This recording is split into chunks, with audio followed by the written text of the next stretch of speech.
What's up friends, Andrew here. In this video, I'm going to show you how to cancel your YouTube premium subscription. So you want to head over to youtube.com, and once you log into your account, you will see it in the upper right. Just click your profile picture. It's going to expand the side menu options here. You will see different options available to you. You want to look for purchases and memberships. You click on that.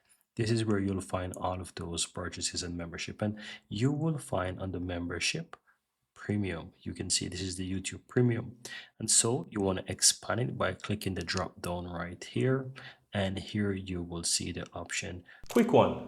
If you're finding this tutorial helpful, my team and I publish simply and easy to understand step-by-step tutorial daily. And I'd really appreciate if you hit that subscribe button to support our channel, and of course, so that you'll never miss out when we release videos just like this one every single day. Now, let's continue. Shows when your subscription ends, and here you can cancel it. So just go ahead and click on cancel, and you'll be able to cancel your YouTube premium membership. And that's all there is to it, guys. Very easy and very simple.